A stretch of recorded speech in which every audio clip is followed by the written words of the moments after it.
ጠሯቸው ዕለት አርዮስን ይዘው ወደ ጴጥሮስ መጡ። አርዮስ አንድ እግሩን ከውስጥ አንዱ እግሩን ከውጭ አድርጎ ሳለ አርዮስ ጉጉስ በሰማይ ወበምድር፣ አርዮስ በሰማይና በምድር የተወገዝክ ነህ አለው። ግንባሩ እንደመቱት ውሻ ወደኋላ ተመለሰ። ምዕመናንም ደንግጠው ቆሙ። ለምን ደነገጣችሁ አላቸው ጴጥሮስ።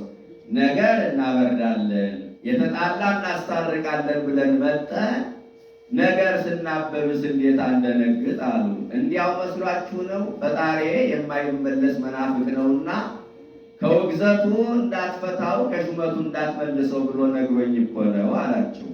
ፈጣሪማ ከነገረ ምን እናደርጋለን ብለው ምዕመናንም ወደ ቤታቸው ተመልሰዋል። ወዲያው ዲዮቅልጥያኖስ ወታደር ልኮ ቅዱስ ጴጥሮስን ተምሳሌተ ሰማዕት ጴጥሮስን አስገብቦታል። እሱም ከመቃብረ ማርቆስ እየገባ ለምን ሰማዕትነት ትከለክሉብኛላችሁ እያለ ይማልድ ነበረ።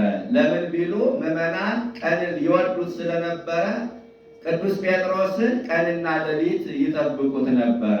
እሱም ከመቃብረ ማርቆስ እየገባ ወእግዚኦ ረስያ ለደምየ ማኅተመ ደመ ኩሎሙ ሰማዕታት አንጾኪያ፣ በአንጾኪያ ካሉ ሰማዕታት የመጨረሻው ሰማዕት አድርገ እያለ ይጸልይ ነበረ።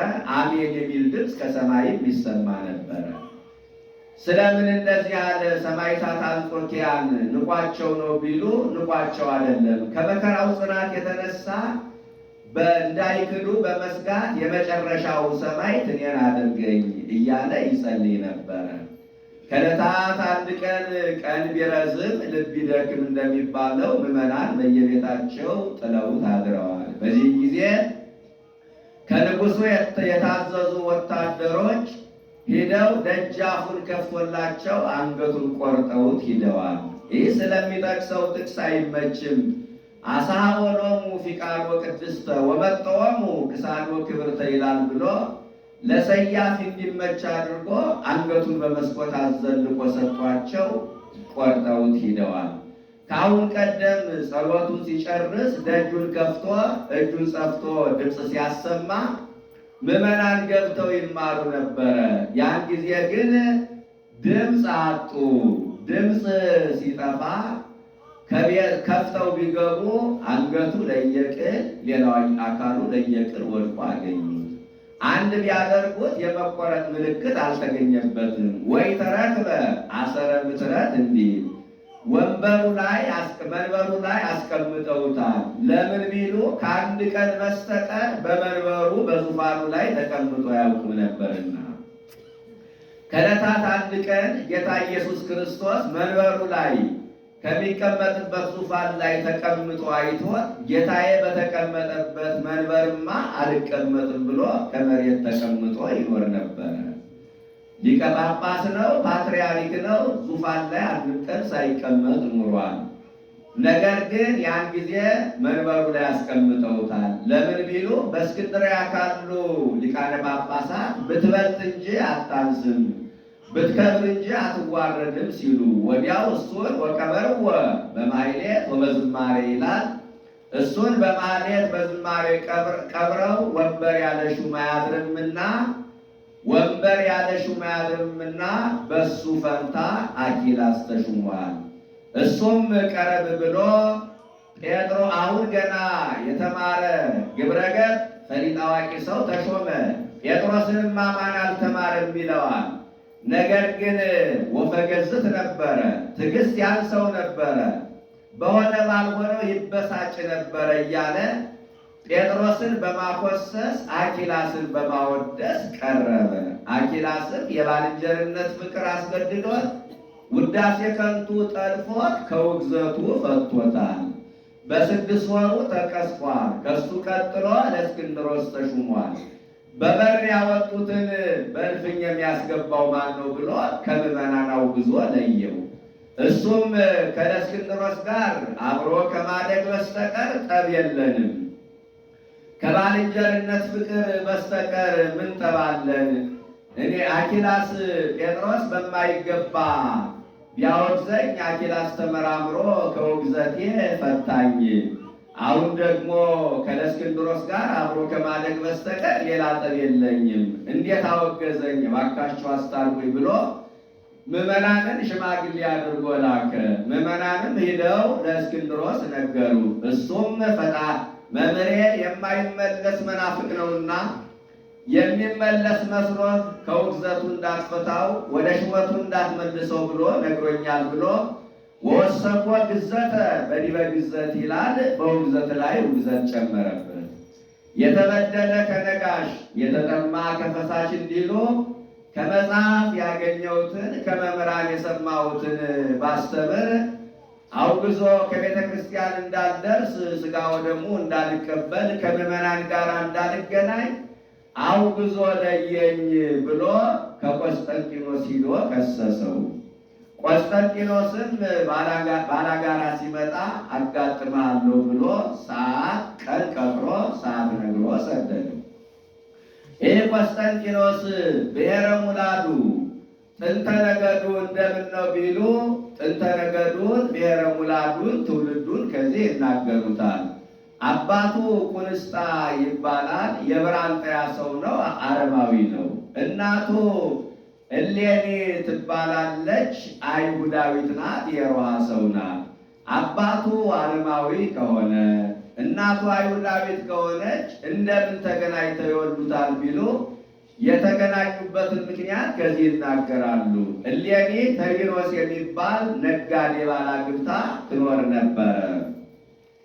በሀገራቸው ንግድ ሲሄዱ 5-6 ዓመት ኑረው ይመለሳሉና ወደ ንግድ ሲሄድ ፀሐይ እንዳያያት ሰው እንዳያገኛት ሰራተኛ ቀጥሮላት ግንብ ሰርቶላት ሄደ።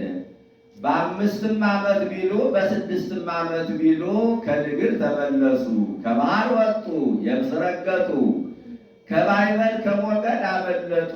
እኛስ በእግዚአብሔር ቸርነት ከባህር ወጣን፣ የብሱን ረገጥን፣ ከማዕበልም ከሞገድን አመለጥን። ሚስቶቻችን ግን ሌላ ወደውና ለምደው ባይቆዩ እያሉ ሲዋወሩ ሰምቶ እኔስ እንኳን እግዚአብሔር ከማዕበሉ ከሞገዱ አዳነኝ እንጂ ሚስቴን በዚህ አልጠረጥራትም አላቸው። ያንተ ሚስት ከሔዋን ልጆች ልዩ ናት፣ ቦታ ባይገጥማቸው ጊዜ ባያገናኛቸው እንጂ ምን ቁም ነገር አላቸው ብለህ ነው? እኔ ሄጄ ወዳይ ወድጃት ለምዳይ ለምጃት ብመጣስ አለው። በወረታቸው ተወራረዱ። ሄዶ እሌኒን እባካችሁ አገናኙኝ አለ። እሷንስ እንኳን ሰው ፀሐይም አያያት ከቤት አትወጣም አሉ። ባይሆን ከሰራተኛዋ ጋር አገናኙኝ አላቸው። ከሰራተኛዋ ጋርስ እናገናኛለን ብለው ከሰራተኛዋ ጋር አገናኝተውታል። ከሩቅ ሀገር የመጣ ሰው ላግኝሽ ይልሻል ብለሽ ሂደሽ እሌኒን ጠይቂያት አለው። ሂዳ ከሩቅ ሀገር የመጣ ሰው ላግኝሽ እያለ ነው አላት። ዛሬ ነውን? ወትሮ አይሆንም በይው አለችው። ሂዳ አይሆንም ብላለች አለችው። ገንዘብ እሰጣለሁ ይላል ብለሽ ሂደሽ ንገሪልኝ አላት። ሂዳ ገንዘብ እሰጣለሁ እያለ ነው አለቻት። ትሰፋ ነበረ ቢሉ በወስፌ ትፈትን ነበረ ቢሉ በዝር ብቻ በያዘችው ነገር መታቻት። ደሟ እየፈሰሰ ደሟ እያፈሰሰች ሂዳ አይሆንም ስለ አስመታይ ሂድልኝ ከዚህ አለችው። ይህንን ወርቅ ብር ላንቺ ሰጥሻለሁ። እኔ የመጣሁት ተወራርጄ ነው። ባልና ሚስቱ የሚያውቁት ሌላ ሰው የማያውቀው ዕቃ ካለ አውጥተሽ ስጪኝ አለ። ይህስ ቀላል ነው። አንተም ከተማ ገብተህ ነጋዴዎች መጡ፣ ከባህር ወጡ፣ የብስ ረገጡ፣ ከማዕበል ከሞገድ አመለጡ እያልክ አስወራ። እኔ የማደርገውን አውቃለሁ አለችው። እንዳለችው ከተማ ገብቶ ያስወራ ጀመረ። እሷም ሄዳ ንግሥት ነጋዴዎች መጡ፣ ከባህር ወጡ፣ የብስ ረገጡ እየተባለ ነው። ምናልባት ተርቢኖስ ባለቤትሽ መጥቶ ይሆናል። ለምን ገላሽን አትታጠቢም? ለምን ሽቶ አትቀቢም? አለቻት። ይህን ሁሉ የምታደርግልኝ እኮ አንቺ ነበርሽ ብላ ወደ ተክል ቦታ ተያይዘው ገላዋን ልትታጠብ ወደ ተክል ቦታ ገባች። የተክል ውሃ ሰውነት ያጠራልና። ከዚያ በኋላ ስትታጠብ ተርቢኖስ በሐር ገመድ ዕንቁ ደረቷ ላይ አስሮላት ነበርና ያንን ስትታጠብ አውልቃው ነበርና ረስታው ገባች። ያንን ወስዳ ሰራተኛዋ ለዛ ሰው ሰጠችው። ሂዶ ወዳይ ወድጃት ለምዳይ ለምጃት መጣው እኮ አለው። ዋሽተህ ነው አለው። ይሄውልህ ብሎ ያንን ዕንቁ አውጥቶ አሳየው። እሱም ቢደርስባት ነው እንጂ ይህንንማ ከወዴት ያገኘው ነበረ ብሎ ለዋልደር ልመራመር ሳይል 5-6 ዓመት የለፋበትን ወረት አስረክቦ ከቤቱ ገብቶ ያዝን ይተክዝ ጀመረ። እሷም እሌኒ ተርቢኖስ እንኳን ይህን ያህል ዓመት ኑረ ይቅርና ካሁን ቀደም ከቤት ወጥተህ ስትገባ ብዙ ታጫውተኝ ነበረ። ጓደኞች ሰፈር ገብተው ተድላ ደስታ እያደረጉ ነው። ምን ሆነህ አዝነሃልሳ አለችው። እኔ ያላዘንኩት ማን ይዘን? እነሱ ከነ ወረታቸው ገብተው ነው። እኔን ግን ወረቴን ማይበል ሞገድ ቀምቶኝ ነው አለ። እሷም የተማረች ነችና እግዚአብሔር ወሀበ ወእግዚአብሔር ነሳ፣ እግዚአብሔር ሰጠ፣ እግዚአብሔር ነሳ፣ የሰጠውን ቢነሳ የለበት ወቀሳ። በዚያውስ ላይ ያየነውን ቢወስድብን ቢነሳን ያላየነውን ይሰጠን የለምን? በዚያውስ ላይ ለአንተ 50-60 ዘመድ ቢኖር ለእኔም 50-60 ዘመድ ቢኖረን ተበድረን እንደገና ጤና ካለ ነግደህ ታተርፍ የለ ምን አስተከዘ አለችው።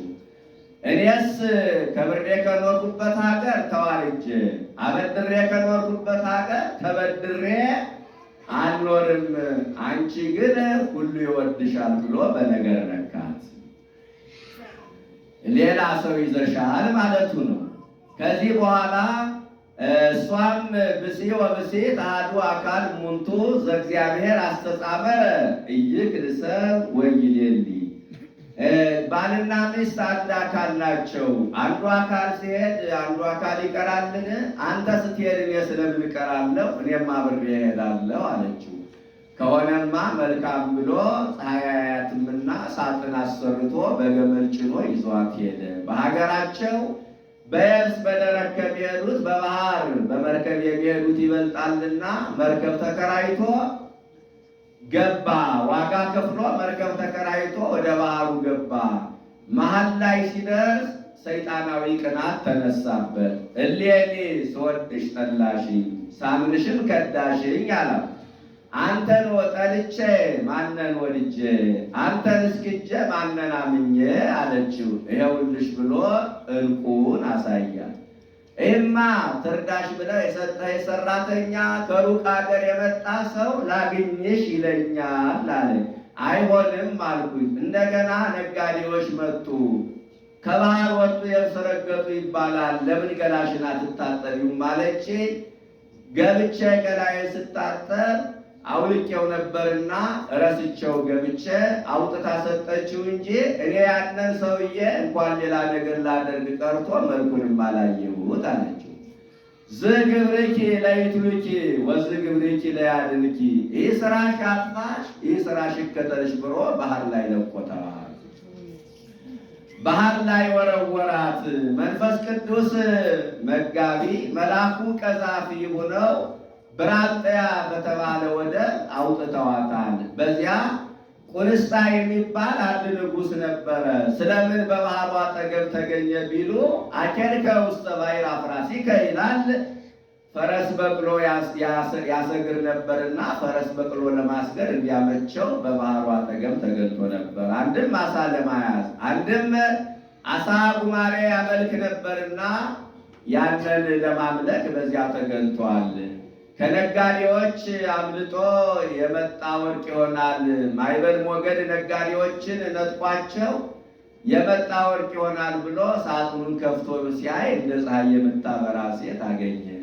ክርስቲያኖች እመቤታችን ማርያም የሚሉሽ አንቺን ነው አላት።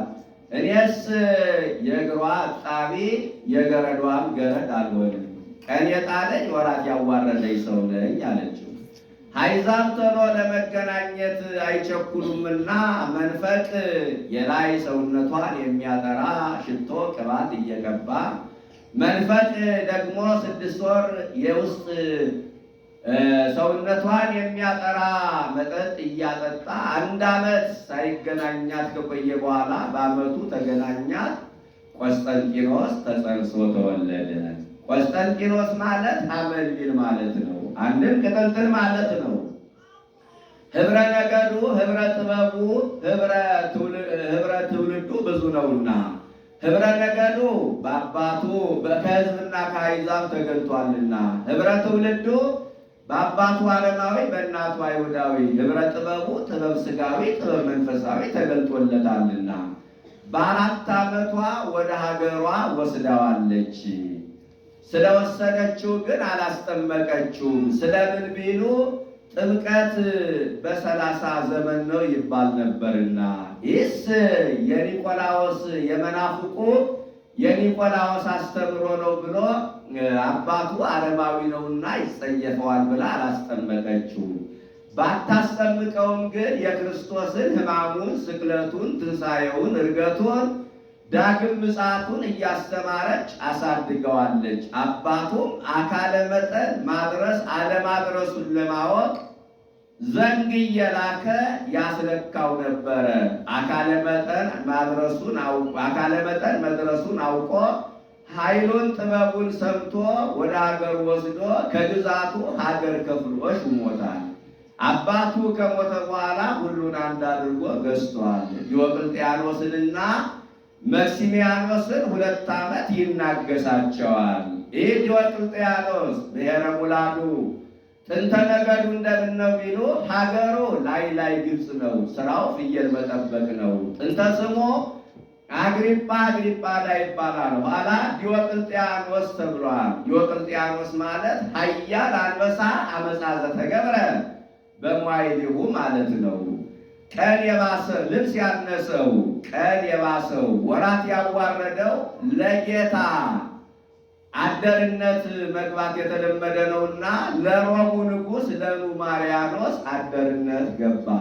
ይህ ዲዮቅልጥያኖስ ቃሉ ከዜማ እጁ ከበገና የተስማማ ነበረ። በቃሉ ሲያንጎራጉር በጣቱ ሲደረድር እንኳን ሰው ፈረሱም ያሽካካ ነበረ። ለንጉሡ ህንጥርበያና ፍንጥርበያ የሚባሉ 2 ሴቶች ልጆች ነበሩ። ታላቂቱ ህንጥርበያ አባቴ ሲወጣ ባቱን ሲገባ ደረቱን እያየች በሐፀ ዝሙት ተነድፋ አባቴ ሙቶልኝ እንበለ ምክረ ካህናት እንበለ ምክረ መኳንንት፣ ያለ ካህናት ያለ መኳንንት ምክር እሱን ሰው አግብቼ በነገስኩ እያለች ትንበይ ነበረ። አባቷ ሙቶላት እሱን አግብታ ነግሳለች። ታናሽቱ ፍንጥርበያ ትባላለችና የአባቴን መንግስት እንኳን የጨዋ ልጅ የፍየል እረኛም ይዞታል። መንግስት አካፍይኝና እኔም አንዱን አግብቼ መውለድ እፈልጋለሁ አለቻት። ታናሽ ነሽ ብዬ ነው እንጂ ምን ከፋኝ አለቻት። ቢትወደድ መክሲሚያኖስን ቢትወደድ አድርጎ ሹሞት ነበርና እሱን አግብታ 8 ዓመት ነገሰች። ለዲዮቅልጥያኖስ 20 ለመክሲሚያኖስ 8 ዓመት 10 ዓመት ሲሆናቸው ቆስጠንጢኖስ በሀገሩ 2 ዓመት ነገሰ። 2 ዓመት ይናገሳቸዋል ያልነው ይህ ነው። ለዲዮቅልጥያኖስ 22፣ ለመክሲሚያኖስ 10 ዓመት፣ ለቆስጠንጢኖስ 2 ዓመት ሲሆናቸው ዲዮቅልጥያኖስ ከንጉሠ ቁዝ ጋር በክርስትና ሃይማኖት ምክንያት ተጣሉ። ዲዮቅልጥያኖስና ንጉሠ ቁዝ በሃይማኖት ምክንያት ጦርነት ገጠሙ። ዲዮቅልጥያኖስም ንጉሠ ቁዝን አሸንፎ ኒቆዲሞስ የተባለ ልጁን ማርኮ አምጥቶ አባ ጋብዮስ ለሚባል መነኩሴ ይህንን ልጅ አጽንተህ ጠብቅልኝ፣ አደራ አስተምርልኝ ብሎ ሰጠው። ንጉሠ ቁዝም ልጁን ለማስመለስ ለዲዮቅልጥያኖስ ብዙ ወርቅና ብዙ ብር አስጭኖ ይህንን ወርቅና ብር ተቀበልና ልጄን ላክልኝ ብሎ መልእክተኛ ላከ። ዲዮቅልጥያኖስም ባለቤቱን አማከራት። ይህንን ወርቅና ብር ተቀብለን ልጁን እንላክ ወይስ ምን ይሻለናል አላት። ምን ይሰራልናል ወርቅና ብር? መንግሥት በእጃችን ነው። ይልቁንስ ይህ ልጅ ከአሕዛብ ወገን ነው የመጣው፣ የክርስትና ሃይማኖት ቢማር አይሻለውም አለች። መልካም አልሽ ብሎ አይሆንም አላቸው።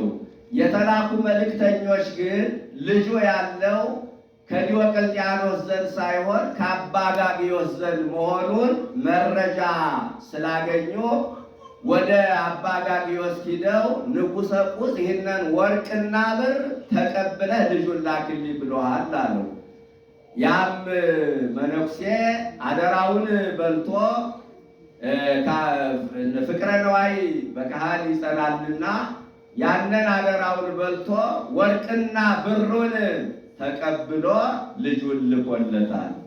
ከዚያ በኋላ ልጁ ሂዶ አባቴ መውጫና መግቢያውን አውቄዋለሁኝ፣ ሁለተኛ ብንገጥማቸው እናሸንፋቸዋለን አለው። ከሆነ መልካም ብሎ ለሁለተኛ ጊዜ ንጉሠ ቁስ ከዲዮቅልጥያኖስ ጋር ጦርነት ገጠመ። ዲዮቅልጥያኖስም ለሁለተኛ ጊዜ ንጉሠ ቁስን አሸንፎ ልጁን ኒቆዲሞስን ለሁለተኛ ጊዜ ማርኮ ከወሰደው በኋላ ከአባ ጋግዮስ እጅ በምን ምክንያት ወጣህ አመለጥ ብሎ ጠየቀው። አባቴ ወርቅና ብር ለሱ ሰጥቶ መለሰኝ አለው። ከዚህ በኋላ ንጉሡ ኒቆዲሞስን ሰውሮ አባ ጋግዮስን ሂዶ አጽንተ ጠብቅልኝ ብዬ አደራ የሰጠው ልጅ የታለ አለው። ሞተ አለው። ሞተ አለው። እስኪ መቃብሩን አሳየኝ አለው። የሌላ ሰው አዲስ መቃብር አሳይቶታል። ከዚህ በኋላ በል አንተና እኔ በዓል እናድርግ፣ መስዋዕት ሰውተህ ሂድና ቀድስ፣ በሥጋ ወደሙ ትምላለህ ልጁ እንደሞተ አለ። ከዚህ በኋላ ያም አባ ጋግዮስ የተባለ አባት መስዋዕት ሰውቶ ሕዝብ በተሰበሰበበት ቅዳሴ ገባ። ቅዳሴ ገባ። ዲዮቅልጥያኖስ ሊያስቀድስ ቁሞ ነበርና አባ ጋግዮስ በውኖ የንጉሥ ልጅ የንጉሠ ቁስ ልጅ ኒቆዲሞስ ሙቷል፣ በክርስቶስ ስምና በሥጋ ወደሙ ትምላለህ አለው። አዎ ሙቷል እምላለሁ ብሎ በክርስቶስ ሥጋና ደም ማለ። በዚህ ጊዜ በሐሰት ስለማለ ከሰማይ እሳት ወርዶ ያቃጥለዋል ብሎ ዲዮቅልጥያኖስ ቢጠብቅ እግዚአብሔር ታጋሽ አምላክ ነውና ጥቂት ቢዘገይ የክርስቶስን ሥጋና ደም መሬት ላይ በትኖ አንተስ አፍቀርከ ወርቀ አመሳሐከ ወርቀ፣ አንተ ወርቅ ነው የወደድክ ወርቁን በጥብጫ አጠጣለሁ ብሎ ወርቁን በጥብጦ ቢያጠጣው እንዳክርማ ለሁለት ተሰንጥቋል። የአባ ጋግዮስ የተባለ ከዚህ በኋላ ወርቅስ አምላክ ውእቱ ወርቅስ አምላክ ነው ብሎ እግዚአብሔርን ክዶ ሃይማኖቱን ቀይሮ በዚህ ምክንያት ዲዮቅልጥያኖስ አብያተ ክርስቲያናት ይታጸዋ፣ አብያተ ጣዖታት ይትረሃዋ፣ አብያተ ክርስቲያናት ይዘጉ፣ የጣዖት ቤቶች ይከፈቱ ብሎ አዋጅ አስነግሯል። ብዙ አብያተ ክርስቲያናት ተቃጥለዋል። መጽሐፍቱ ተቆነጣጥለዋል። ምዕመናን ሥጋቸው እንደ በግ ታርዷል። ደማቸው እንደ ውሃ ፈሷል። ሥጋቸው እንደ ሽንኩርት እንደ ጎመን ተቀርዷል። በልዳ የቅዱስ ጊዮርጊስ ቤተ ክርስቲያን ብቻ ስትቀር ሁሉም አብያተ ክርስቲያናት ተቃጥለዋል።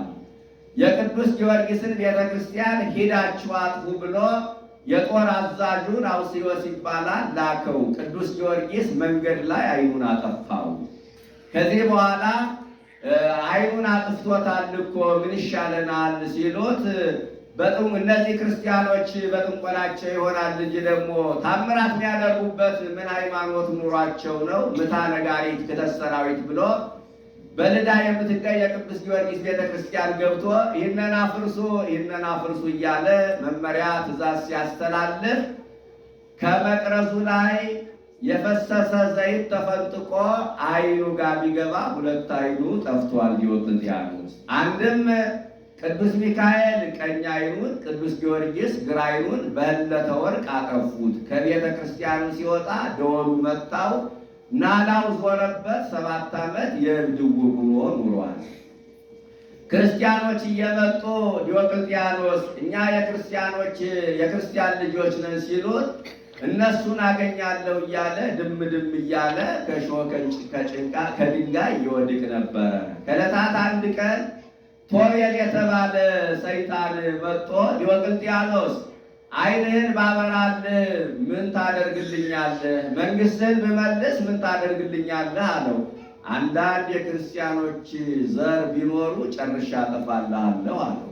ወዮልህ ጊዜ ሞትህ ደርሷል፣ መኖሪያህም ከኔ ጋር ነው ብሎ ወዲያው ከዓይኑ ተሰወረ። ዲዮቅልጥያኖስም ዓይኑ ሳይበራ በዚያው ሞተ፣ ወደ ሲኦል ወርዷል። ዲዮቅልጥያኖስ ከሞተ በኋላ መክሲሚያኖስ በምዕመናን ላይ መከራ አጸናባቸው። ከአሁን ቀደም ዲዮቅልጥያኖስ መከራ ሲያጸናባቸው ወደ መክሲሚያኖስ መከራ ሲያጸናባቸው ወደ ዲዮቅልጥያኖስ እየሄዱ መከራው ይቀልላቸው ነበረ። ያን ጊዜ ግን አንድ አድርጎ ስለገዛቸው መከራው የማይቀልላቸው ሆነ። ወደ ቆስጠንጢኖስ መልእክት ላኩ። እባክህ መጠህ እርዳን፣ እኛ ላንተ እንገዛልሃለን እያሉ የጽናውን የመስቀሉን የጽዋውን ስባሪ ይሰዱለት ነበረ። ቤተ ክርስቲያን እንዲህ ተበድላለች ለማለት እሱም ያዝን ነበረ።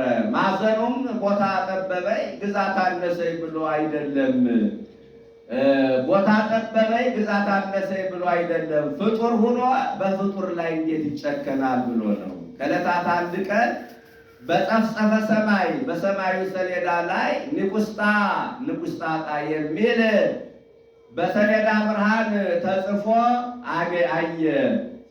ከሚበላው አብልቶ ከሚጠጣው አጠጥቶ የሚያኖራቸው ሕልም ተርጓሚዎች ነበሩና እባክህን ተርጉምልን ሲሉት የሚያውቁት በምቀኝነት የማያውቁት በምቀኝነት የማያውቁት በድንቁርና አልነግረዋሉ። በዚህ ጊዜ አውስዮስ የተባለ ሕጽው እግዚአብሔር የገለጠውን ምስጢር መሰወር አይገባም ብሎ በዝንቱ ትምህርተ መስቀል ትመውፀረከ ወጸላይተከ፣ በዚህ የመስቀል ምልክት ጠላትህን ድል ታደርጋለህ ታሸንፋለህ ብሎ በዚህ የመስቀል ምልክት ጠላትህን ድል ታደርጋለህ ታሸንፋለህ ብሎ ከዚህ አያይዞ እስከ 4 ወር ድረስ ከፈረሱ ፊት ለፊት ከጦሩ ደረት ከጋሻው እምብርት የመስቀል ምልክት ያላደረገ በጠላት ምስክር ይሙት ብለህ አዋጅ አስነግረ መክሲሚያኖስን ብትገጥመው ድል ታደርገዋለህ አለው። እንዳለው አድርጎ አስነግሮ ዘመተበት። ቆስጠንጢኖስ መጣብህ ብለው ለመክሲሚያኖስ ነገሩት።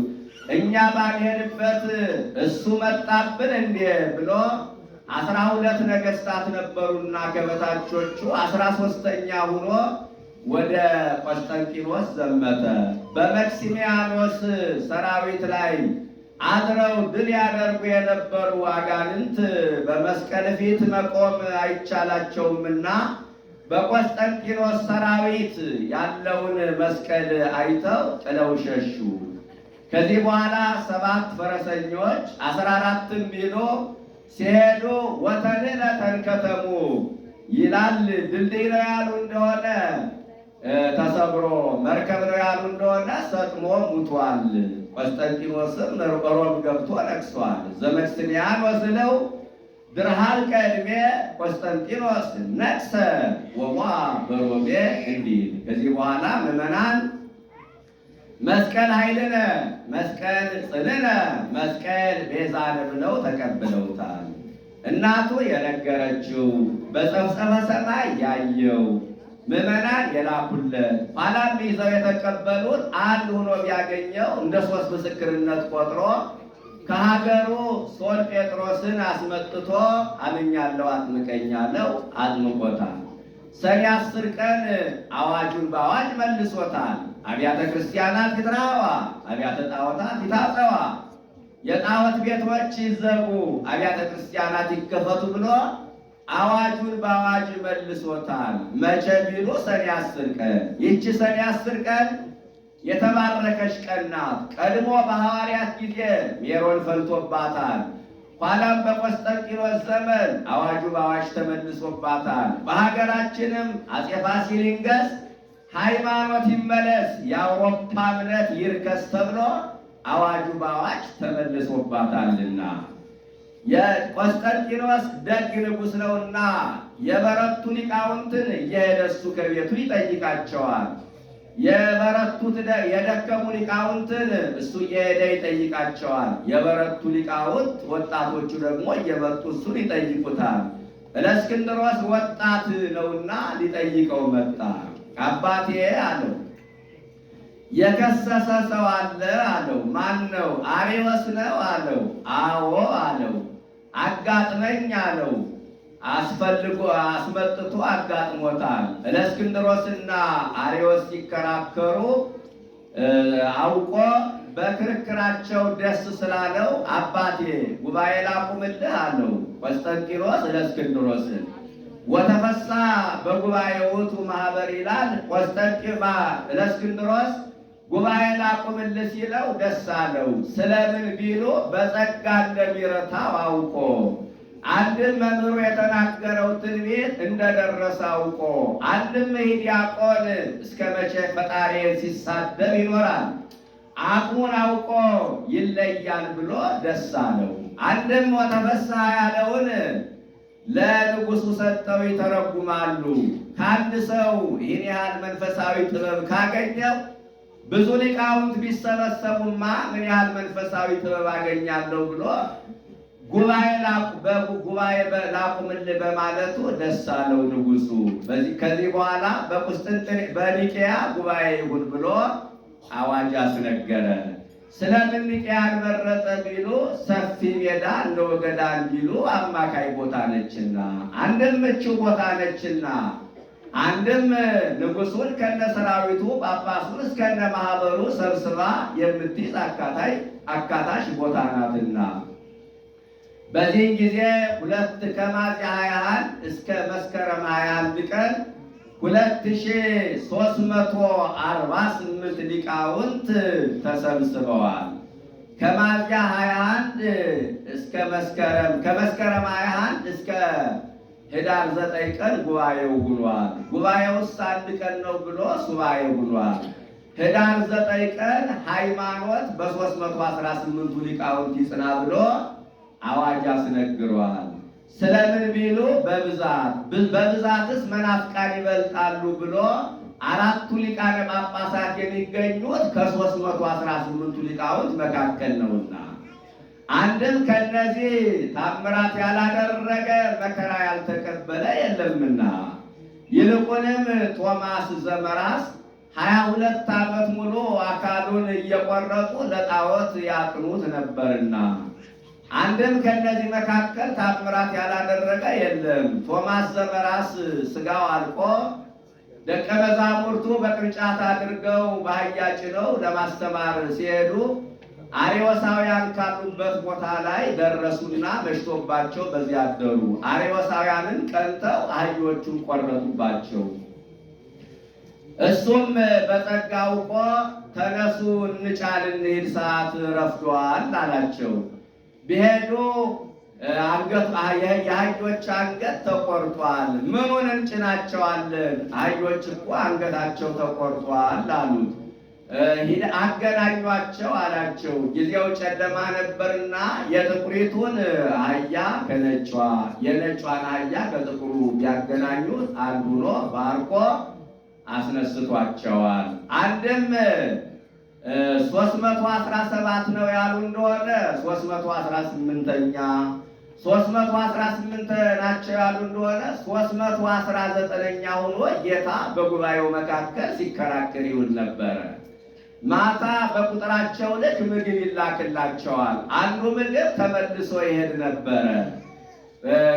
ከጉባኤ አለመታጣቱ ከምግብ አለመገኘቱ ስጋዊ ባይሆን ነው ብለው ከዚህ በክርስቶስ መሆኑን በዚህ አውቀዋል። ወበዚህ አይመሩ ከመዚ ኢየሱስ ተመስሎ ሀደ ኤጲስቆጶስ አወፈዮሙ ሃይማኖት ርትዕተ ይላል። 319ኛ ሆኖ የጸናች ሃይማኖትን ስለሰጣቸው በ318 ሊቃውንት ሃይማኖት ይጽና ብሎ አዋጅ አስነግረዋል።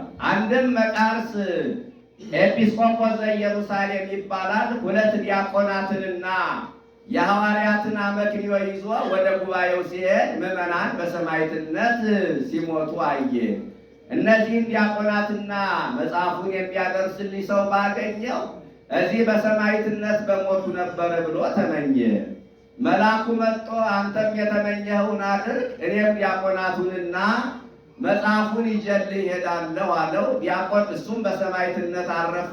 መልአኩም ዲያቆናቱንና የሐዋርያትን አመክንዮ ይዞ 6 ቀን የሚነግርለት አጥቶ በአደባባይ ተከልክሎ መልአኩ ቆይቷል። በሰው አምሳል ነውና የተገለጠው። በ7ኛው ቀን እየተጋፋ ሲሄድ እረ የማንችለው ሰው መጣብን፣ ምን ይሻለናል አሉት። የተበደለ ድሃ ይሆናል ተዉት አላቸው። ሂዶ ቆስጠንጢኖስን ወቀሰው። እግዚአብሔር ከሰው መርጦ ቢሾምህ የነዳያንን ጩኸት ልሰማ ነው እንጂ እልፍኝ ተከተህ ልቱን ነው እንዴ? በል አሁን እንዲህ አይነቱን ተቀበል፣ እንዲህ አይነቱን አትቀበል ብሎ መልአክ መሆኑን ለማስረዳት ግንቡን ሰንጥቆ ወደ ሰማይ አረገ። በዚህ ምክንያት ሃይማኖቴን የማውቀው ነኝና ስማችሁን ሀገራችሁን ስማችሁን ጽፋችሁ ስጡኝ አላቸው። 318ቱ ሊቃውንት ዘዕሩይ ምስለ አብ በመለኮቱ እንዳንድ ቃል ተናጋሪ እንዳንድ ልብ መካሪ ሆነው ከአብ ጋራ እኩል ነው ብለው ጽፈው ሰጥተውታል። በዚህ ምክንያት ሃይማኖት በ318ቱ ሊቃውንት ይጽና ብሎ አዋጅ አስነግሯል። አርዮስ ትቤ ጥበብ ፈጠረኒ ያለውን ይዞ ፍጡር በመለኮቱ አለው። የእንቅድመ አድባር ዋውግር ወለደኒ ይልብሃልሳ አለው ለእስክንድሮስ። ተራሮች ኮረብቶች ሳይፈጠሩ ከአብ አካል ዘእምአካል ባሕሪ ዘእምባሕሪ ወለደኝ ይልብሃልሳ አለው። ይወልደዋል ይፈጥረዋል አለው። ሎቱ ስብሐት እኛ የምንወልደውን አንፈጥረውም ምሳ አለው። በዚያ ውስጥ ላይ ሐዋርያው ዘቦቱ ኩሉ ኮነ ወዘእንበሌ ውሳን ወዘኮነ ወይምንትኒ ሁሉ በእርሱ ቃልነት በእርሱ አምላክነት በእርሱ ፈጣሪነት ተፈጠረ። ያለ እርሱ ፈጣሪነት ምንም ነገር የተፈጠረ ይልብ የለም ወይ አለው። ሸክላ ሰሪ መደቧን ሰርታ ሸክላ እንደምትሰራበት አንጥረኛ መዶሻውን ሰርቶ ወርቁና ብሩን እንደሚያነጥርበት ፈጥሮ ፈጠረበት አለው። ፈጥሮ ፈጠረበት ካል እሱንስ ወልድንስ በምን ፈጠረው? ለወልድም እኮ መፍጠሪያ ያሸዋል ብሎ በዚህ ረድቶታል። በዚህም ጊዜ ያልተነሳ መናፍቅ የለም፣ ያልተረታ መናፍቅም የለም። ያልፈላ ክደት የለም፣ ያልጠፋም ክደት የለም። ጨለማን የፈጠረ ሌላ አምላክ ነው፣ ብርሃንን የፈጠረ ሌላ አምላክ ነው ያሉ አሉ። በዘመን ሰማዩን የፈጠረ አብ ነው፣ ምድርን የፈጠረ ወልድ ነው፣ ጽንፍና ጽንፉን የፈጠረ መንፈስ ቅዱስ ነው ያሉ መናፍቃን አሉ። ለሰባቱ ዕለታት 7 አማልክት፣ ለ30ዎቹ ዕለታት 30 አማልክት፣ ለ365 ዕለታት 360 አማልክት አሏቸው ያሉም አሉ። በዘመነ ብሉይ ይመግብ የነበረ ሌላ ነው፣ በዘመነ ሐዲስ ይመግብ የነበረ ሌላ ነው ብለዋል። እነዚህ ሁሉ ከናስተምሯቸው ተወግዘዋል፣ ተለይተዋል። ከዚህ ቀጥሎ የሃይማኖቶች ልዩነቶችን እናያለን።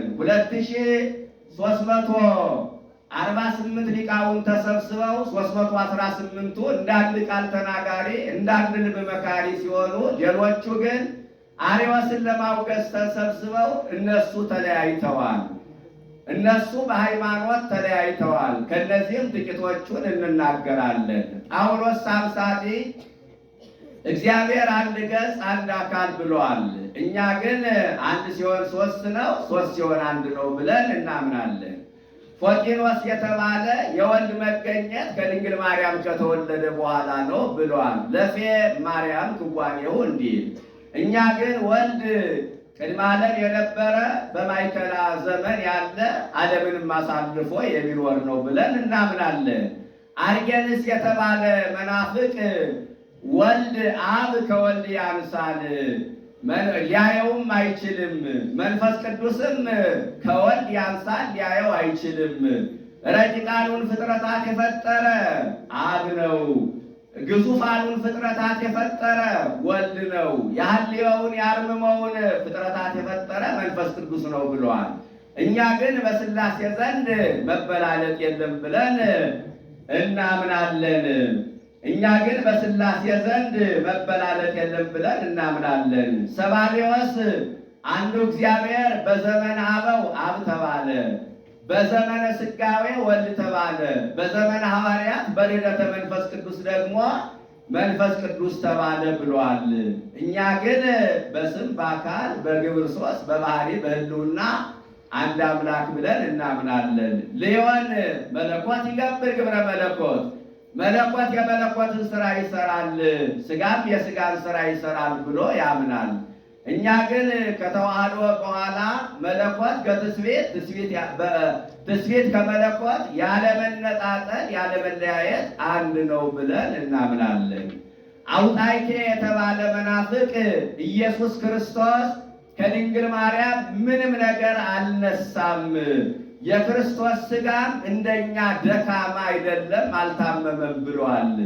እኛ ግን በፈቃዱ ተራበ፣ በፈቃዱ ተጠማ፣ በፈቃዱ ታመመ፣ በፈቃዱ ሞተ ብለን እናምናለንና ሳዊሮስ ዘአንጾኪያና ታሲዮስ ዘእስክንድርያ ደግሞ ሐመ በኩር ወሞተ እንበለ ፈቃዱ፣ ያለ ፈቃዱ ታሞ ሞተ ብለዋል። እኛ ግን ሐመ በፈቃዱ ወተቀብረ በስምረቱ፣ በፈቃዱ ታመመ፣ በፈቃዱ መከራን ተቀበለ፣ ሞተ፣ በፈቃዱ በሦስተኛው ቀን ከሙታን ተለይቶ ተነሳ ብለን እናምናለን። አፍቲስና ቢንቲዮስና አፍቲኪስ የተባሉ መናፍቃን ከተሰበሰቡት ሊቃውንት መካከል ኢየሱስ ክርስቶስ ከሰማይ ሥጋን ይዞ መጥቶ እንደ ፈሳሽ ውሃ በማርያም አደረ ብለዋል። እኛ ግን የአዳም ዘር ከሆነች ንጽሕት ቅድስት ከምትሆን ከእመቤታችን ከሥጋዋ ሥጋ ከነፍሷ ነፍስ ነስቶ ሰው ሆነ ብለን እናምናለን። ሥጋንም ከሰማይ ይዞ መጣ ብለን አናምንም። ፍላቪያኖስ የተባለ መናፍቅ የክርስቶስ ገጸ መለኮትና ገጸ ትስብእት ሁለት ነው ብሎ ያምናል። እኛ ግን መለኮት ከትስብእት ትስብእት ከመለኮት ያለመነጣጠል አንድ ነው ብለን እናምናለን። አቡሪናሪዎስ የተባለ መናፍቅ ደግሞ ኢየሱስ መለኮት ለሥጋ ልብና ነፍስ ሆነው እንጂ የክርስቶስ ሥጋ ልብና ነፍስ የለውም ብለዋል። እኛ ግን ነፍስ ሰብአዊ፣ ልቡና ጠባያዊ፣ ስልጣን መለኮታዊ ያለው ብለን እናምናለን። ንስጥሮስ የተባለ መናፍቅ ከነቢያት አንዱ ነው ብሏል። በሚጠመቅበት በዮርዳኖስ ሲጠመቅ የእግዚአብሔር ልጅ ባደረበት ጊዜ የጸጋ አምላክነትን ተቀብሏል። እርሷም እመቤታችንም ክርስቶስን የወለደችው በሥጋ እንጂ በመለኮቱ አይደለችም ብሏል። አኮ እንደ ማርያም በመለኮቱ ዘእንበለ ዳይሙ በትስብእቱ። ይሄ የመናፍቁ የንስጥሮስ ጥቅስ ነው። እኛ ግን ወልድ ከዓለም በፊት የነበረ ዓለምንም አሳልፎ የሚኖር የባህሪ አምላክ ነው ብለን እናምናለን። እመቤታችንም ወላዲት አምላክ ናት ብለን እናምናለን። መልኪዮስ የተባለ መናፍቅ የክርስቶስ ሥጋ ምታት ነው፣ አይያዝም፣ አይጨበጥም፣ አይዳሰስም ብሏል። እኛ ግን ከእኛ የተለየ ሥጋ የለውም፣ አየነው፣ ዳሰስነው ብለን እናምናለን። መርቅያን የተባለ መናፍቅ የክርስቶስ አካል ዝርው ነው፣ አይጨበጥም፣ አይዳሰስም ብሏል። እኛ ግን የሚጨበጥ የሚዳሰስ አካል እንዳለው እናምናለን። መቅዶኒዎስ የተባለ መናፍቅ መንፈስ ቅዱስ ከአብና ከወልድ ያንሳል አይተካከልም ብሏል። እኛ ግን ዳህራዊ አይደለም ግቡር አይደለም ብለን እናምናለን። ከአብና ከወልድ ጋራም ትክክል ነው ብለን እናምናለን። ከአብና ከወልድ ጋራ ትክክል ነው ብለን እናምናለን። መሐመድ አላህ አንድ ገጽ አይወርድ አይወለድ ብሏል። የሥላሴ አንድነትንም ሦስትነትንም አይቀበልም። እኛ ግን ወረደ ተወለደ ብለን እናምናለን። የሥላሴንም አንድነት ሦስትነት አምነን እንቀበላለን። የኬልቄዶናውያን የመለኮትና ትስብእት ሁለት ባህርያት አሉት ብለው ያምናሉ። እኛ ግን ከተዋህዶ በኋላ ሁለትነት አለመኖሩን የቃል ገንዘብ ለሥጋ የሥጋ ገንዘብ ለቃል መሆኑን እናምናለን። አርዮስ ኢየሱስ ክርስቶስ ከአብና ከወልድ ከአብና ከመንፈስ ቅዱስ ጋር ትክክል አይደለም ፍጡር ነው ብሎ ተነስቷል። እኛ ግን ወልድ ከአብ ከመንፈስ ቅዱስ ጋር እኩል ነው፣ ትክክል ነው፣ የባህሪ አምላክ ነው ብለን እናምናለን። በዚህን ጊዜ 318ቱ ሊቃውንት ብዙ ተግሳጽ ጽፈዋል፣ ብዙ ድርሰት ደርሰዋል። ከዚህ መካከልም ግሩም ቅዳሴን ለቀሳውስት፣ ሕንፃ መነኮሳትን ለመነኮሳት፣ ጸሎተ ሃይማኖትን ለምዕመናን ደርሰዋል። ለሃይማኖታችን ማስረጃ ይሆነን ዘንድ ጸሎተ ሃይማኖትን ወደ ሀገራችን አምጥተውልናል። ጸሎተ ሃይማኖት አለ ነገረ ሃይማኖት ሲል ነው። ወጸለየ ጦቢት ነገረ ትስብእት እንዲል አንድም በሃይማኖት የሚያገኙትን ዋጋ እንናገር ሲል ነው። ወይቦ ጸሎቶ ለዘጸለየ እንዲል አንድም አምነው ስለሚጸልዩ ጸሎት እንናገር ሲል ነው። አምን ባዱ አምላክ እግዚአብሔር አብ በባህሪ በህልውና ከአብና ከወልድና ከመንፈስ ቅዱስ ጋር አንድ በሚሆን በእግዚአብሔር አብ እናምናለን። አንድም በባህሪ አምላክ በእግዚአብሔር አብ እናምናለን። አሐዱ አለ በተለየ አካሉ አሐዜ ኩሉ ገባሬ ኩሉ ሲል ነው። ሁሉን የፈጠረ ሁሉን የሚገዛ ሁሉን የሚይዝ ዓለምን ሁሉ የያዘ እንደ እንቁላል ነው ቢሉ በአውራ ጣቱ እንዳሽምር ነው ቢሉ እንደ እንቁላል ነው ቢሉ በመሃል እጁ እንዳሽምር ነው ቢሉ በአውራ ጣቱ እግዚኦ አሐዜ ኩሉ አለ ወአጽናፈ ዓለም ውእቱ ውስተ እዴሁ እስመ አዚዝ ይእቲ ሠራዬ ወኮናኔ እንዲል ገባሬ ሰማያት ወምድር ሰማይና ምድርን በፈጠረ በእግዚአብሔር አብ እናምናለን። ሰማይና ምድርን በፈጠረ በእግዚአብሔር አብ እናምናለን። ዘያስተሪ ወዘያስተሪ ግዙፋኑን ረቂቃኑን የፈጠረ ግዙፋኑ አድማስ ናጌር ሌዋታን ብሄሞት ረቂቃኑ ነፍሳት ነፋሳት አንድም ዘያስተሪ ላመኑበት በዘፈቀደ የሚገለጥ ወዘያስተሪ ላላመኑበት የማይገለጥ አንድም ዘያስተሪ ለፍጹማን የሚገለጥ ወዘያስተሪ ለወጣንያን የማይገለጥ አንድም ዘይሬ ወዘያስተሪ ይላል። የሚጠብቅ ሲጠብቅም የማይታይ ወነአምን በአሐዱ እግዚእ ኢየሱስ ክርስቶስ ወልደ አብ ዋሕድ ያብ የባህሪ ልጅ በሆነ ተቀዳሚ ተከታይ በሌለው በጌታችን በኢየሱስ ክርስቶስ እናምናለን። አንድም በባህሪ በህልውና ከአብ ከመንፈስ ቅዱስ ጋር አንድ በሚሆን በጌታችን በኢየሱስ ክርስቶስ እናምናለን። ዘህልው ምስሌሁ እምቅድመ ይትፈጠር ዓለም ከመፈጠሩ አስቀድሞ ከእግዚአብሔር አብ ጋር በህልውና በነበረ በኢየሱስ ክርስቶስ እናምናለን። ብርሃን ዘእምብርሃን ከብርሃን አብ በተገኘ በብርሃን ወልድ እናምናለን።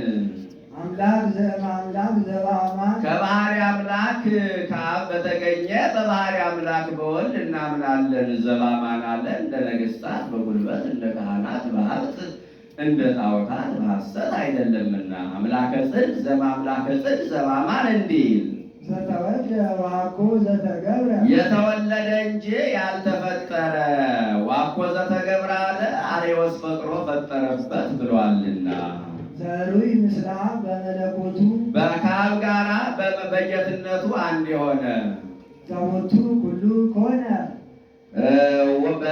ሁሉ በእርሱ ቃልነት በእርሱ ፈጣሪነት በእርሱ ህልውና የተፈጠረ ወዘእምኔሁ አልቦ ዘኮነ ወይምንትኒ ያለ እርሱ ፈጣሪነት የተፈጠረ ፍጥረት ምንም የሌለ ዘበሰማይኒ በሰማይ ካሉ ፀሐይ፣ ጨረቃ፣ ከዋክብት፣ መላእክት ወዘበምድርኒ በምድር ካሉ እጽዋት፣ አዝርዕት፣ አይባን፣ አንስርት፣ አይዋፍ ሰውንም ጨምሮ ያለ እርሱ ፈጣሪነት ምንም አልተፈጠሩምና በሐልዮ የፈጠረ ሌላ አምላክ ነው።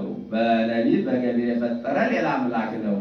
ጨለማን የፈጠረ ሌላ አምላክ ነው። ብርሃንን የፈጠረ ሌላ አምላክ ነው ብለዋልና እንዲህ አለ። ያለ እርሱ ምንም የተፈጠረ የለም አለ። ዘበእንቲአነ ለሰብእ ወበእንተ መድኃኒትነ ዘበእንቲአነና ወበእንተ መድኃኒትነ አንድ ወገን እኛ ሰዎችን ለማዳን ወረደ እምሰማያት ተሰብአ ወተጸገወ መንፈስ ቅዱስ በነው በግብረ መንፈስ ቅዱስ ቅድስት ድንግል ከምትሆን ከእመቤታችን ከስጋዋ ስጋ ከነፍሷ ነፍስ ነስቶ ሰው ሆነ። በግብረ መንፈስ ቅዱስ አለ የከፈለ ያዋሃደ መንፈስ ቅዱስ ነውና። ወማርያም ቅድስት ድንግል ኮነ ብእሴ ቅድስት ድንግል ከምትሆን ከእመቤታችን ከስጋዋ ስጋ ከነፍሷ ነፍስ ነስቶ ሰው ሆነ። ተሰባ ያለው አይበቃም ቢሉ የ30 ዓመት ጎልማሳ ሲል ነው። አመኮንኩ ቢሴ አውሰብኩ ብእሲተ ከመ ኩሉ ሰብ እንዲል ወተሰቅለ በእንቲአነ በመዋዕለ ጲላጦስ ጴንጤናዊ የጳንጦሱ ሰው ጲላጦስ ምስፍና ተሹሞ በነበረበት ዘመን ስለኛ ተሰቀለ።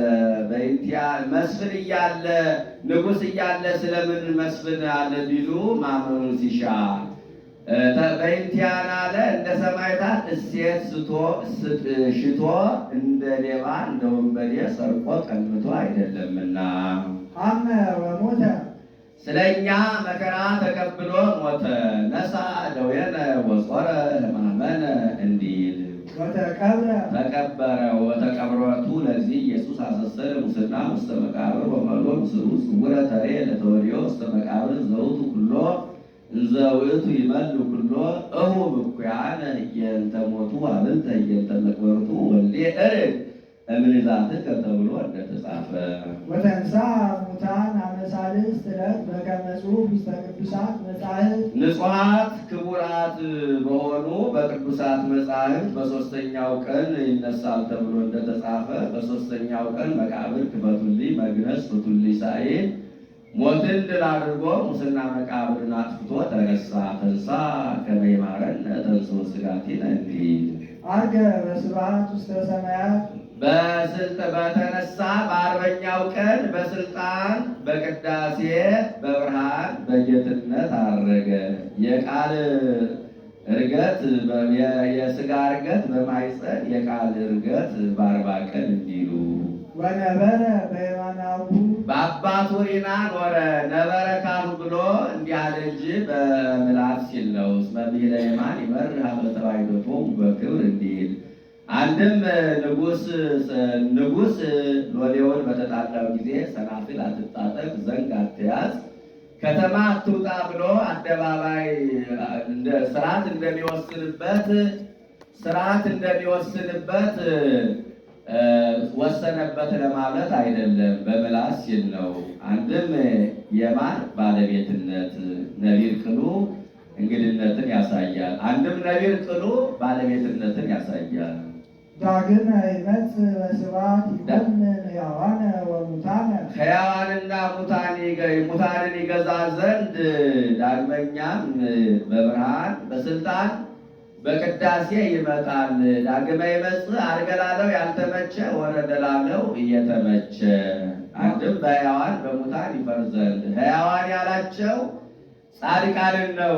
ሕያዋን አላቸው በነፍስ ሕያዋን ናቸውና አንድም ሕያዋን የሚሰኙበትን ሥራ ይሠራሉና አንድም የሕያው መንፈስ ቅዱስ ማደሪያዎች ናቸውና አንድም ሕያዋን ሙታን ያላቸው ጻድቃንን ነው።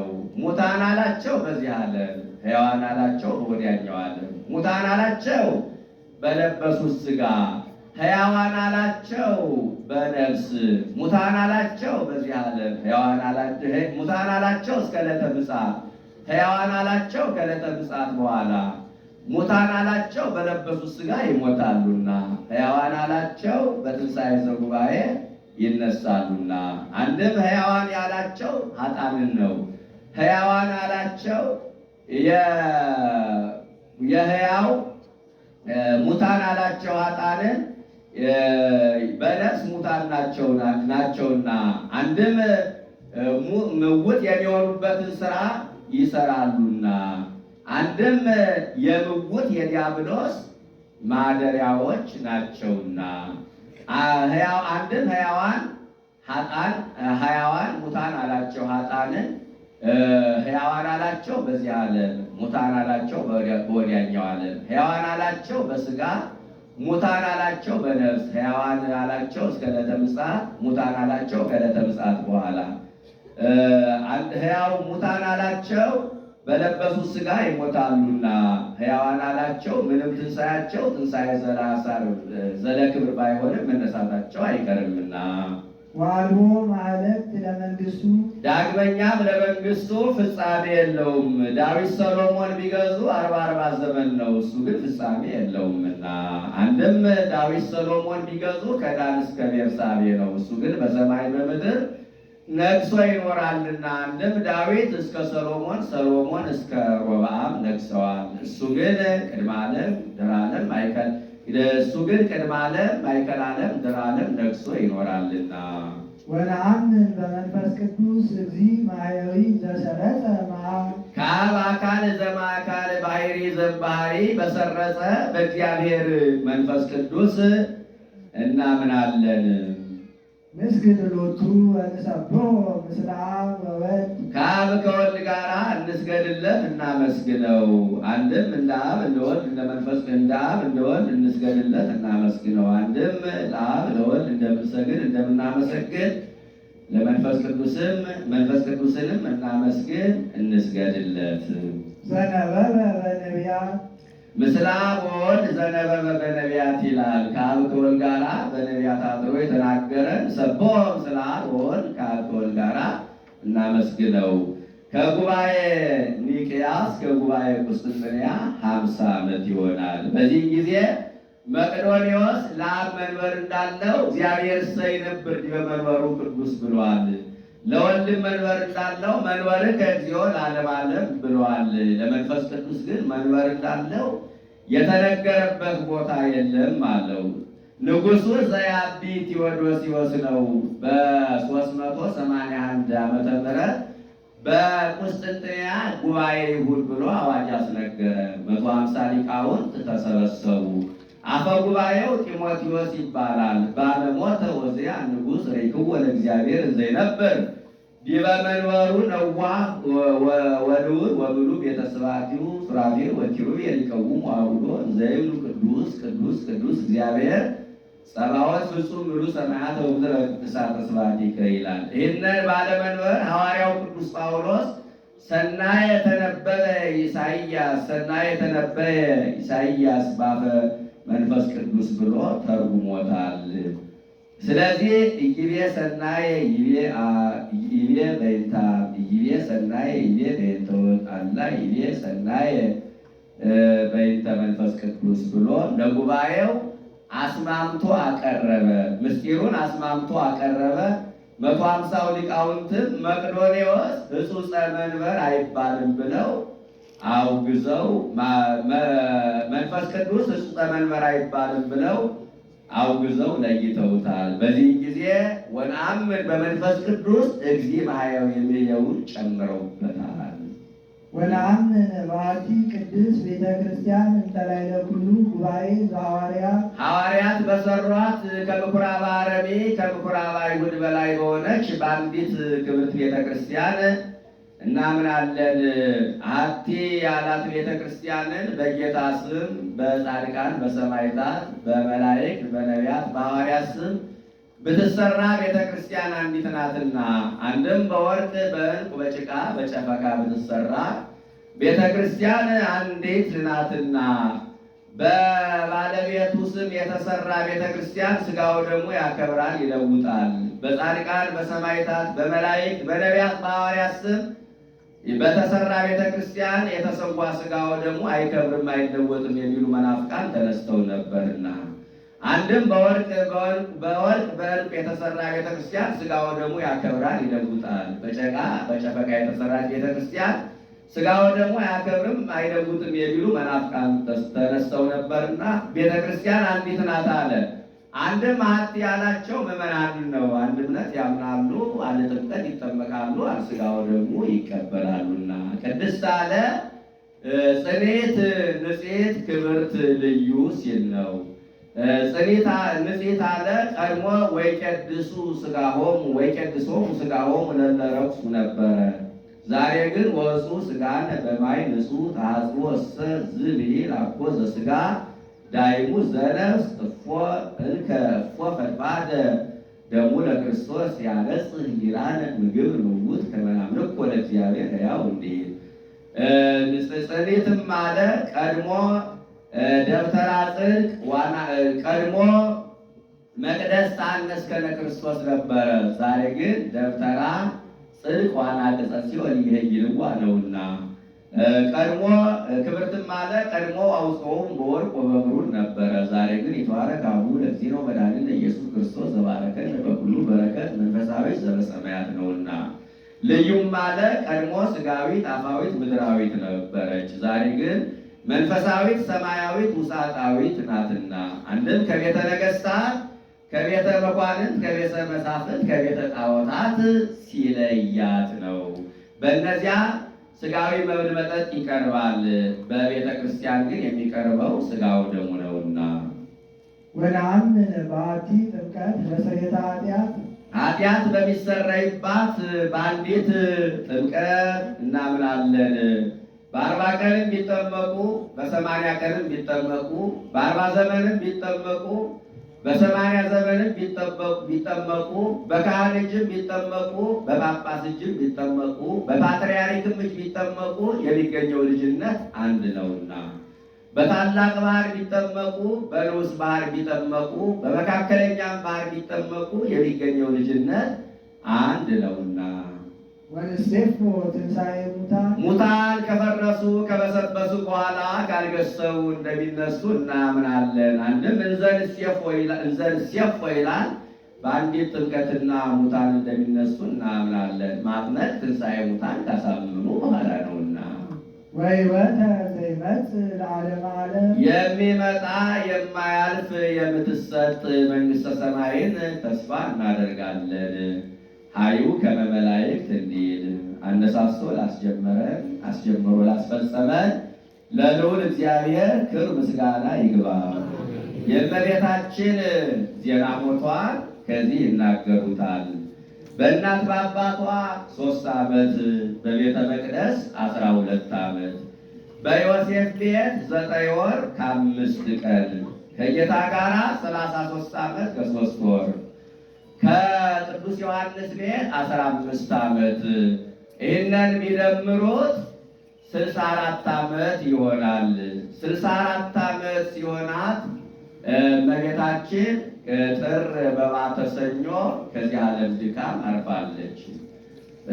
ጥር 21 ቀን ሰኞ ይብታል። ዘመኑ ዘመነ ሉቃስ ነው። ሰኞ እስከ ሰኞ 8፣ ሰኞ እስከ ሰኞ 15፣ ሰኞ እስከ ሰኞ 22 አንድን ቀን ታግሶ እሑድ ጥር 21 ቀን ከዚህ ዓለም ድካም አርፋለች። ሐዋርያት ለቀብር ወደ ጌቴሰማኒ ይዘዋት ሲሄዱ አይሁድ ለምቀኝነት አያርፉምና ቀድሞ ልጇ ሞተ፣ ተነሳ፣ አረገ እያሉ ሲበጠብጡን ኖሩ። ደግሞ ዛሬ እሷ ተነሳ ሞተች፣ ተነሳች፣ አረገች እያሉ ሲበጠብጡን ሊኖሩ ነው። ኑን አውያ በእሳት ወንገራበን በድንጋይ ቀጥቅጠን በእሳት አቃጥለን ከመቃብር እንዳትደርስ እናድርጋት ብለው ተሰብስበው ሄዱ። ታውፋሊያ የሚባል ጽኑ ኃያል አጎበሩን ተራምዶ ያዘው። በረቂቅ ሰይፍ መልአኩ ቀጣው። በዚህ ጊዜ መልአኩ የእመቤታችን ሥጋ ነጥቆ በገነት በፀሐይ ስር ወስዶ አስቀመጠው። ሐዋርያትም ጥለው ተበትነዋል። ቅዱስ ጴጥሮስ ጸልዮ ያንን ሰው እጁን ቀጥሎለታል። ስለምን ቢሉ ምክንያት ለማሳጣት እኛ እኮ ሐዋርያትን የምንጣላቸው እንዲህ ስለሚያደርጉን ነው እንዳይሉ ምክንያት ለመንሳት ሄዶ ዮሐንስ እመቤታችን በገነት በፀሐይ ስር እንዳለች ለሐዋርያት ነገራቸው። ዮሐንስ አይቶ እንዴት እኛ ሳናይ እንቀራለን ብለው ጥር ሰኞ ይብታል፣ ጥር በባተበት ሰኞ ነሐሴ ይብታል፣ ሰኞ እስከ ሰኞ 8፣ ሰኞ እስከ ሰኞ 15 አንድ ቀን ወደኋላ ብሎ እሁድ መልአኩ አምጥቶ የእመቤታችን ቅዱስ ሥጋ ሰጥቷቸዋል። ቀብረዋት በሦስተኛው ቀን ከሙታን ተለይታ ተነስታ በክብር ወደ ሰማይ አርጋለች። ከዚህ በኋላ ስታርግ መላእክት ሲያሳርጓት ቶማስ ሀገረ ስብከቱ ህንድ ነበርና ከሀገረ ስብከቱ ሲመለስ መላእክት እመቤታችን እኮ ናት ስገድላት አሉት። ወፈቀደ ይደቅም ደመናዊ ይላል። ተናዶ ከደመናው ወልቆ ሊወድቅ ፈለገ። ቀድሞ ልጅሽ ከትንሣኤው ለየን፣ አሁን ደግሞ እሷ ከትንሣኤዋ ልትለየኝ ነው ብሎ አዘነ። እመቤታችንም አይዞ ትንሣኤንም እርገቴንም ያየህ አንተ ነህ፣ ሌሎቹ አላዩም ብላ የተገነዘችበትን ሰበን ለእሱ ሰጠችው። ሄዶ የእመቤታችን ነገር እንዴት ሆነ ብሎ ሐዋርያትን ጠየቃቸው። እሷንማ አግኝተን ቀበርናት አሉ። መቼ ሞተች? በጥር። መቼ ተቀበረች? በነሐሴ።